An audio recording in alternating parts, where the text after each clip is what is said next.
রোজা অবস্থায় স্বপ্নদোষ হলে কি রোজা নষ্ট হয়ে যায়? উত্তর হলো না, রোজা অবস্থায় স্বপ্নদোষ হলে রোজা ভঙ্গ হয় না।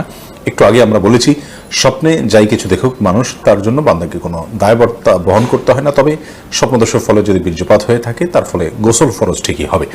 এছাড়া স্বপ্নদোষের কারণে রোজা ভঙ্গ হবে না। এরপরে প্রশ্ন হলো, রোজা অবস্থা রক্তদান করলে কি রোজা ভেঙে যাবে? শরীর থেকে কোনো কিছু বের হলে নাকি রোজা ভেঙে যায়? রোজা অবস্থা রক্তদান করলে রোজা ভাঙবে না, আর শরীর থেকে কোনো কিছু বের হলেও রোজা ভাঙবে না। তবে রক্তদান করতে গিয়ে যেন এত বেশি রক্তদান করা না হয়, বা দুর্বল শরীরে যদি রক্তদান করা হয় যার ফলে তিনি অসুস্থ হয়ে পড়ে রোজা আর কন্টিনিউ করতে না পারেন, সেই পর্যায়ে যাওয়া উচিত নয়। বাকি এক ব্যাগ রক্ত দিলেন, তিনি নিজের প্রতি নিজের আস্থা আছে যে তার বড় কোনো ক্ষতি হবে না, তাহলে তিনি এটা করতে পারেন। অর্থাৎ এর ফলে তিনি রোজা ভেঙে ফেলতে হবে এরকম দুর্বল হবেন না, তিনি জানেন, তাহলে সেক্ষেত্রে রোজা দেওয়াটা এটা রোজা ভঙ্গের কোনো কারণ নয়।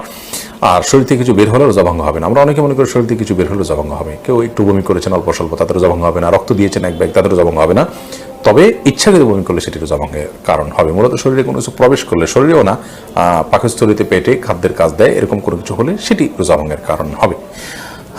এর পরের প্রশ্ন হলো, রোজা রাখা অবস্থায় কি গুপ্তাঙ্গের লোম পরিষ্কার করা যাবে? উত্তর হলো করা যাবে, কোনো অসুবিধা নাই, এর ফলে রোজার বা সিয়ামের কোনো ক্ষতি হবে না। এরপরের প্রশ্ন হলো, রোজা অবস্থায় যদি হস্তমৈথুন করে তাহলে রোজা ভেঙে যাবে কিনা? ভেঙে গেলে যদি সাথে সাথে ফরজ গোসল করে পুনরায় রোজার নিয়ত করে তাহলে রোজা হবে না, এর ফলে রোজা আর জোড়া লাগবে না। হস্তমৈথুন করে বীর্যপাত যদি কেউ করে তার ফলে রোজা ভেঙে যাবে। এই রোজা তাকে পরবর্তীতে রেখে দিতে হবে, এবং এই রোজার ভাঙার ফলে তাকে কাফারাও আদায় করতে হবে। অর্থাৎ একটা রোজার কারণে তার একটা রোজা তো কাজা করতেই হবে, সাথে আরও 60টা রোজার টানা ধারাবাহিকভাবে বিরতিহীনভাবে রেখে দিতে হবে। এটি তার জন্য একরকম শাস্তি, এবং এটি জঘন্য অপরাধ বটে।